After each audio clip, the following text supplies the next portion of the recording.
Welcome to Real World AIP, the YouTube channel dedicated to helping you implement the autoimmune protocol. Today would be helpful to you no matter what special diet you're on, healing diet, gluten-free diet. I'm Stacey, and today I want to talk about orthorexia. What is orthorexia? Orthorexia is a proposed eating disorder characterized by an excessive preoccupation with eating healthy food.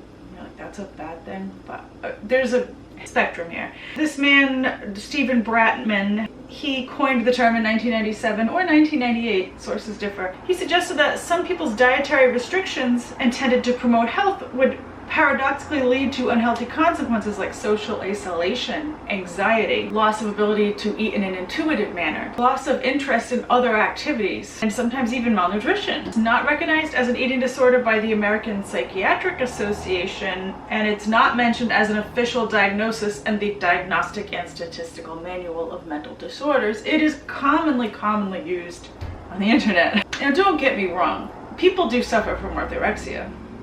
And I want to alert you to the signs and symptoms so that if you're leaning towards that, you can get professional help or check yourself and maybe just take a step back. The thing is, when you're struggling with a chronic illness and you're avoiding gluten, a lot of your behavior is going to look orthorexic from the outside, because a lot of times people that don't struggle with autoimmunity just don't understand. They might be honestly concerned about you. Why don't you just relax a little about food? Why don't you just take it easy? Oh, just have one bite. And that's so not helpful. What a lot of us do when we decide to go on a healing diet like AIP, what do? We join a Facebook group, right? Because, well, geez, I recommend that wholeheartedly in my Baby Steps to AIP series, because why? You need social support.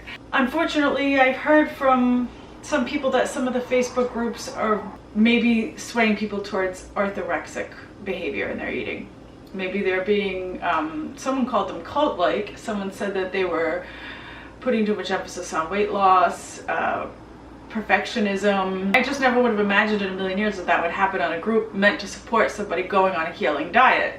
Because social support is so important, I went ahead and I went through all my Facebook groups. I looked at who the admin was, who's running this group, and I've picked out the people that I know, that I trust, that are running these groups, that I know are not going to steer you wrong, are not going to bully you or shame you or congratulate you more on weight loss than health or any of these awful things that may be going on in other Facebook groups. And I honestly, I am not that active in them, but this is what I'm hearing, the feedback. So I'm going to direct you to, in the links below, some groups that I trust, because you need social support on AIP, but you don't want to be shamed or bullied or led the wrong way by what maybe well-meaning people. But and where is all this stemming from? It's stemming from, I saw something on Instagram that was basically pointing a finger at healing diets and saying they lead to orthorexia. Like, back in 2014, Angie Alt of Autoimmune Wellness wrote an amazing article on orthorexia and healing diets.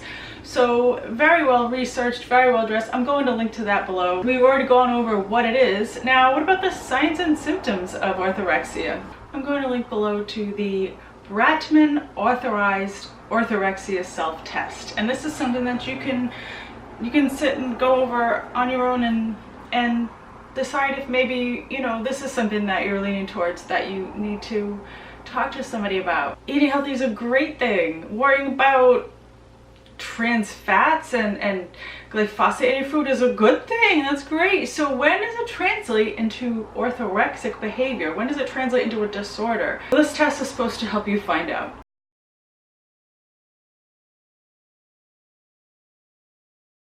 I spend so much of my life thinking about choosing and preparing healthy food that it interferes with other dimensions of my life, such as love and family and work and school. If your life is being disrupted by a focus or an obsession on healthy eating, there's a sign. Okay, here's the second one. If you eat food that you regard to be unhealthy, you feel anxious or guilty or unclean or defiled, or you may feel judgmental for other people that eat towards other people that eat those foods. So that's orthorexic. So there shouldn't be like guilt. There shouldn't be anxiety. There shouldn't be strong negative emotions. One time I bought butter lettuce that was not organic by accident, and I ate it and I didn't feel anything. But if I had, if I had increasing anxiety while I was eating my salad, if I had nightmares that night, or if I threw it all away, or if I drove 20 minutes back to the store to exchange it and wait, spent an hour of my life, and then, that's leaning towards orthorexia, so it's a spectrum. Okay, number 3, if your personal sense of peace, happiness, or joy, safety, or self-esteem is dependent on, how pure or how righteous the way you eat is. Say you make a batch of AIP cookies and you overindulge in them. Okay, you had a little too much sugar that day, you may have increased your inflammation, you'll do better tomorrow, it's okay. To feel like less of a person over that is not healthy, and that is leading towards disordered behavior. So no, you're just like, whoops, ate a little too many of those, next time I'll buy less, or I'll pop them in the freezer, share them with friends. But it happens, everybody does it, moving right along, looking straight ahead. No guilt, no shame. Number 4, sometimes you want to relax your self-imposed rules for a special occasion, but you can't.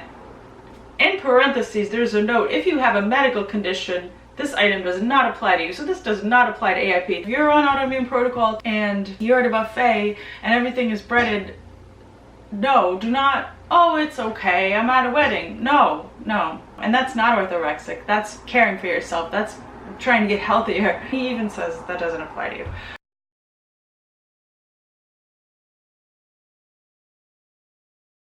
Number 5, over time, you've steadily eliminated more foods, expanded your list of rules. So with AIP, this goes both ways. Yes, you eliminate a lot of the foods, but then you're supposed to reintroduce them. And also, we strongly caution against layering diet over diet unless you're working with a coach or there's really a need for it and it's really time to do that kind of troubleshooting. Layering FODMAP and histamine, and yes, I have done it. GAPS, gut psychology syndrome, or select carbohydrate diet, or whatever, salicylate, low, there's so many, oxalate, low oxalate. Layering all these on top of an autoimmune protocol could be a sign that you're leading towards orthorexic tendencies, or maybe that will lead you into orthorexic tendencies, so you have to be careful there. Number 6, following your theory of healthy eating has caused you to lose more weight than people would say is good for you, or other signs of malnutrition, hair loss, skin problems, loss of menstruation. So I would think, if anything, the exact opposite. You're following a strict autoimmune protocol, you're probably going to stop having hair loss and feel better and have more energy and things like that.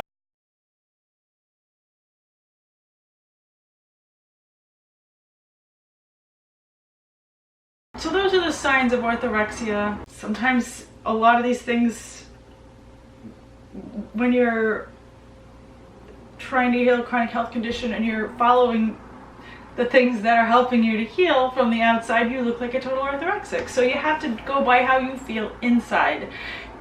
If you're having anxiety, if it's causing trouble in your life, if it's making your life not run so well on a day-to-day basis, you have to ask yourself, how am I feeling emotionally? Do I feel emotionally healthy? And I gotta say, as far as being afraid of certain foods, listen, if you're diagnosed celiac, or if you know that eating wheat or getting gluten is going to cause horrible symptoms, it's completely normal to have a healthy fear of those foods. You can't just go over to your friend's house and pop your gluten-free bread into their toaster.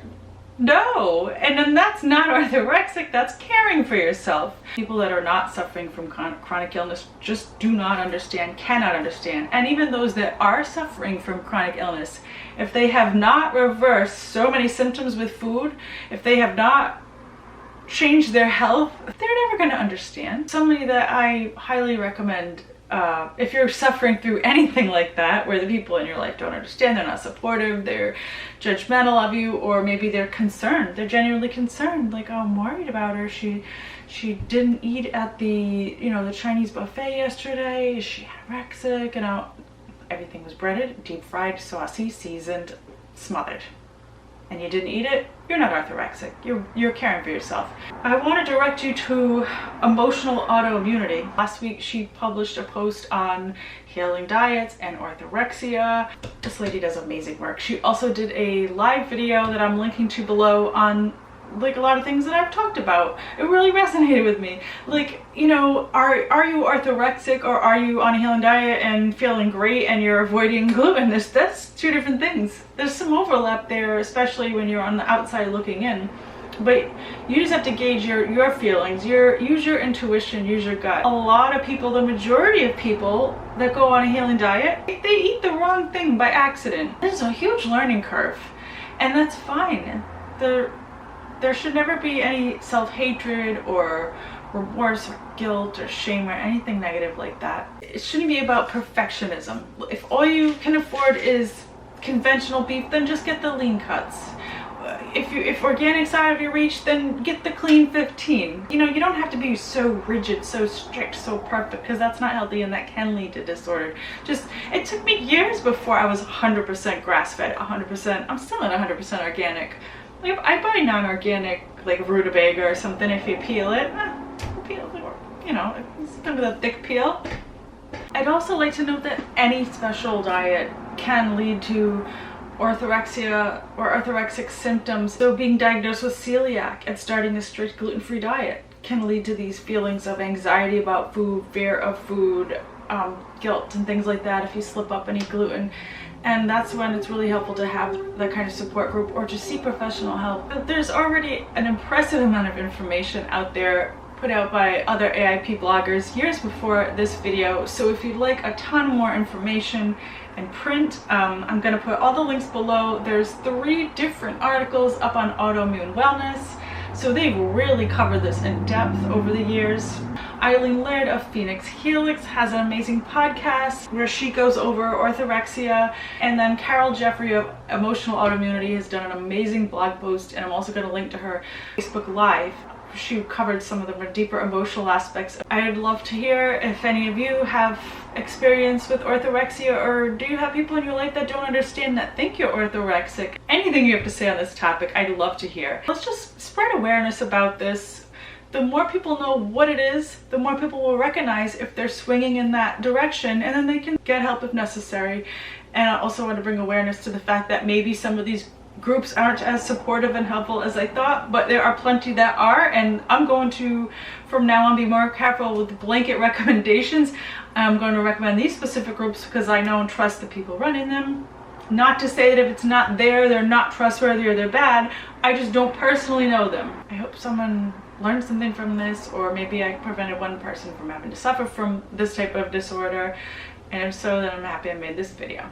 By the way, if you haven't watched any of my videos, I always mention I have a bunch of recipes up on Patreon that are exclusive to patrons, and you don't have to, it's like $2 a month, will get you access to all of them, so it's not a big investment. But if you want more AIP recipes and inspiration, I usually do like a bunch of behind the scenes stuff in my monthly patron exclusive video, and then there's always a recipe. So I have stuff up there like AIP mustard and hot sauce and just different sauces, some breads, some meatball, I don't know, all kinds of stuff. Anyway, there's more if you want to check that out. And I hope to see you soon, and until then, be healthy.